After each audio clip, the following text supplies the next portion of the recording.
ẹ wá nǹkan fìdílé torí pé kí ni ẹ máa gbádùn ayé gidi gan bí ẹ ṣe ń sọ ẹ tún máa rí nǹkan ńlá dìmú torí láwùlọ àwọn orin tó jẹ́ pé wọ́n ti jáde nílùú nàìjíríà wa láfíríkà tí ẹ pé evergreen for life bàbá wa yìí wà lára ọ̀rọ̀ tó pọ̀ tí wọ́n ní bàbá Shina Peters ni ṣadéwálé àyùbá ni ṣẹ́fìgbà ìrágbáyé ni ṣe máa a lè máa kà á lọ bàbá tí ní ká máa bọ̀ lájọ máa jọ pàápàá fọ́wọ́n ọ̀dọ́ tọ́wọ́ àǹdí ìṣọ̀rọ̀ kọ́ náà lè rí nǹkan kí wọ́n lè rí dìmú. mo fi tọ̀wọ̀tọ̀wọ̀ dárúkọ Olaolu Akins bàbá mo kì í sà. tó mo kí ẹ̀yin tẹ́ ń gbọ́ wa lórí ètò yìí nílé lóko ní gúúsù àríwá lókè òkun àti ní gbogbo ibi káàkiri àgbáyé mo kí yín o ṣé dáadáa la bá yín ṣé àlàáfíà lẹ wà ṣé ó ń jọ. ọ̀pọ̀lọpọ̀ nǹkan táwa ń gbọ́ à ń kà á ni nítorí àwa ọmọ pátápátá la jẹ́ sí yín torí àwọn èèyàn náà dẹ̀ ti sàn kí wọ́n fẹ́ kẹ́ bá yọ̀nà náà wọ̀ nǹkan kan iṣẹ́ orin tó di pé wá gbé ọmọ kan nílù lẹ́ ń lù ń pé ìlù lẹ́ ń lù ọmọ kan ní orin àwọn àwọn pé tó nílù ẹ tún wá di pé ń bọ́yàn báwo ló ṣe bẹ̀rẹ̀ àti pé kí ni nǹkan tí. nígbà yẹn lọ́hùn wọ́n ní àwọn youth clubs káàkiri èkó tí Federal Ministry of Youth and Sports tó ń ṣe ń gbà yẹn àwọn ìkan wà lọ́bẹ̀lẹ̀ ọ̀dọ̀ ìkan wà ní Sùúrùlérè ìkan wà ní orí eru ní kíni. orí eru níbo ni àwọn. orí eru yẹn Apapa road area tí Yaba wà ní Alágo méjì ní Akinmi street area ọlọ́nà déládẹ ni uncle mi yẹn ń gbé ńgbà yẹn so tí uncle bá ti lọ táwa bá dẹ̀ ti dé tó bá ti di Saturday tó uncle bá ti ṣeré lọ àwa náà sneak out là lọ ńbẹ̀ a lè gba table tennis a lè ṣe boxing a lè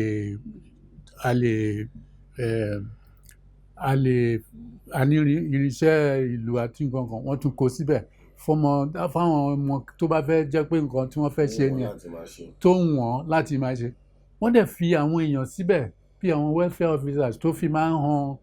hàn wá pé eléyìí báyìí lè ṣe jẹ́ báyìí lè ṣe jẹ́ tó jẹ́ pé tó bá fẹ́ play table tennis wàá ni tó máa kọ́ ẹ pé bó ṣe máa serve rẹ̀ bó ṣe máa receive rẹ̀ bó ṣe máa dá padà rẹ̀. sanwó. ọ̀fẹ́ níjọba ṣe gbogbo àwọn àǹfààní yẹn bẹ́ẹ̀ ló yẹ kó ṣì wà. ìlú yẹn gan ló fà mí mọ́ra nígbà yẹn tí mo rí báyìí ibi tí mo ti kọ́kọ́ rí set of drums irú ìtẹ́rí ní rehearsal room wa yẹn mo ti rí mo ní ìlú ló pọ̀ tó yìí báwọn náà ṣe ń lù mo ní tí mo dẹ̀ ti ní etí ìlú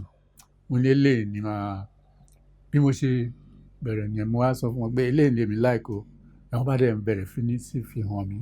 pé báyìí tó bá ṣe báyìí. In 1970,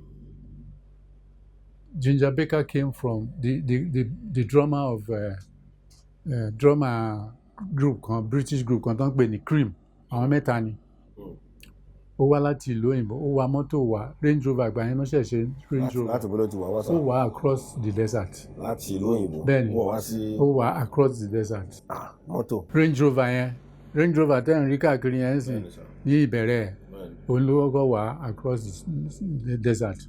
ó dé Nàìjíríà ló wá síbi tá a ti ń ṣeré ló wá rí wa ló wá mú láàrin wa pé kàìbáhùn jam papọ̀ kan tó ń pè ní jam session kí gbogbo wa ṣeré papọ̀ àṣeǹgbà yẹn wọ́n fíìmù wa BBC tẹ̀lé wa wọ́n fíìmù wa wọ́n gbé kinní yẹn lọ àṣé wọ́n tẹ̀ lọ show ẹ̀ lórí BBC wọ́n ṣe documentary yẹn nígbà tó máa padà wá it was around 1972 ló padà wá òun wá ní pé nísinsìnyí ńkọ́ amaform group yìí o a dẹ̀ ń lọ sí world tour ibi tí kinní ti bẹ̀rẹ̀ sí ní diṣẹ́ fún mi nìyẹn. bàbá ẹjẹ́ àwa bọ́ síbi tó jẹ́ pé àwọn ọ̀pọ̀lọpọ̀ a máa wò ó pé lára àwọn orin tó jẹ́ pé orúkọ yóò fi lè parẹ́ títí láéláé. àdúpẹ́ lọ́wọ́ Ọlọ́run. èmi àkọ́kọ́ mú láti bàbá Shina Peters ace ọlá Ọlọ́run ọlá yín. Olaolu orúkọ mi dẹ̀ ni ó wọlé tí wọ́n bá ń sọ pé one of the biggest records tí ó ti jáde ní Nàìjíríà láfíríkà orin yẹn wà ń bẹ̀. Ẹ bá mi, mo fẹ́ kẹ́ fún mi ń tàn ráńpẹ́ bẹ́ẹ̀ ṣe pàdé Sir Shina Peters, bẹ́ẹ̀ ṣe poṣẹ́ yẹn pọ̀ tó fi di pé for life ni sir. Mo gbàtà níwọ̀n bàgbà díẹ̀ tí mo ní àǹfààní àti bá àwọn òṣèré kankan ṣiṣẹ́ àti àwọn record companies kan ti bá mi sọ̀rọ̀ yìí pé àwọn á fẹ́ kí n bá wọn ṣiṣẹ́ kí n bá wọn ṣiṣẹ́ iṣẹ́ àti ṣe iṣẹ́ orin artist wọn báyìí náà. A dẹ̀ ti ṣe àwọn kan, irú wọn ni Christokoti ìtàsọ yẹn, lẹ́nu lára náà ni Christy Essien gbogbo ìfẹ́ orin yẹn àwa náà la ṣe àtẹ̀mí àtàwọn tó kù mi.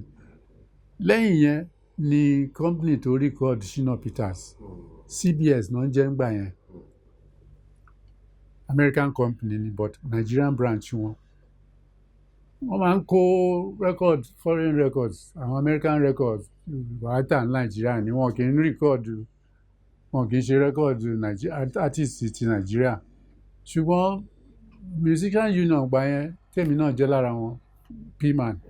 àwa fogun mú wọn wípé kọ́ ẹ lè máa kó record lóyìnbó wá sílẹ̀ wa, ẹ̀ láti ṣe àwọn tó jẹ́ tiwa náà kẹ̀dẹ̀ tà ń bí kẹ̀dẹ̀ lọ́ta lọ́hùn náà. Bí wọ́n ṣe gbà nìyẹn pé ókè o, àwọn á bẹ̀rẹ̀ sí ní ṣe kinní náà, wá pè mí pé kémi máa bá wọn scout fún olórin. Ibi tí àbáṣepọ̀ èmi àti CBS ti bẹ̀rẹ̀ nìyẹn. Nígbà tó bẹ̀rẹ̀ bẹ́ẹ̀ ni àwọn artist tí mo kọ́kọ́ mú fún wọn wá ni àwọn Mike Okri tó ṣe ọmọge, èmi náà ni mo produce yẹn. Àwọn iṣẹ́ tí mo kọ́kọ́ ṣe kó tó kànṣẹ́ àwọn Shina Peters nìyẹn. So ńgbà tí wọ́n bẹ̀rẹ̀ iṣẹ́ yẹn tá a ṣe yẹn darí náà wá sọ pé nǹkan kí n kúkú join àwọn láti máa bá wọn ṣiṣẹ́ gẹ́gẹ́ bí ẹni tó máa bá wọn wá artist àti láti máa bá wọn ṣe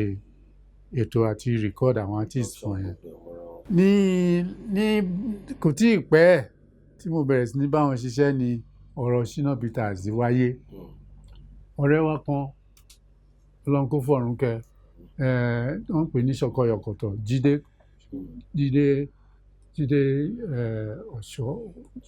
Ọ̀ṣínúbi, ó ti ṣaláìsí láìpẹ́, kò tí ì ju oṣù bíi 3 lọ sí. Òun náà ara àwọn tí bàbá Òbé ti fi kọrin,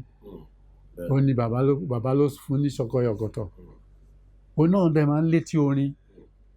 Òun ló wá bá wa ní CBS pé Kéjì ni Ògúnnáwọ̀ ni managing director wa ní CBS. Wọ́n sọ pé ó máa rí artist kan tó dẹ̀ yẹ kẹ́ ẹ lọ yẹ̀ wò pé artist yẹn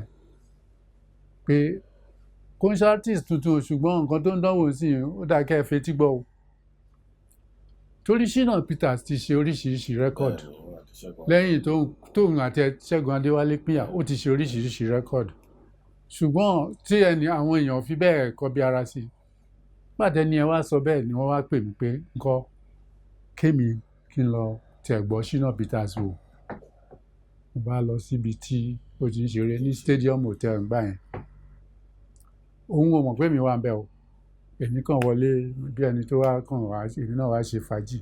Mo dẹ̀ gbọ́ Shina Peters, mo dẹ̀ ṣe gbogbo notes mi bí mo ṣe ń gbọ́ àwọn nǹkan tí mo rí, àwọn nǹkan tí mo rò wọ́n. Mo dẹ̀ padà mú lọ fún wọn ní report pé ẹni yẹn ń kọ́ ó ní àwọn nǹkan kan tó wúlò tí tá bá gbìyànjú ká ṣiṣẹ́ lórí ẹ̀ ó lè dá o, torí ó ti mú jùjú yẹn yàtọ̀ sọ́nà míì o. Bá ṣe bẹ̀rẹ̀ iṣẹ́ Shina Peters yẹn, èmi náà ni mò ń lọ padà láti wò ó, tí màá lọ tàn màá tún wò pé torí aṣọ bíi ó tó bí ọ̀sẹ̀ 6 tí mo gbé tó jẹ́ pé Fridays tó bá ti play èmi á lọ, màá kàn wà ń bẹ̀ títí màá dẹ̀ gbọ́, màá ṣeré, màá dẹ̀ lọ, màá make notes mi ká tó decide pé a fẹ́ bá sọ̀rọ̀. We can work with you. Kan tó wá pè tí wọ́n bá sọ̀rọ̀ tá a ṣe meeting. Tóun ò dẹ̀ mọ̀ pé nǹkan kan wà ń bẹ̀ tó wò ó. Kò mọ bẹ̀rẹ̀ tèmi ti ń lọ.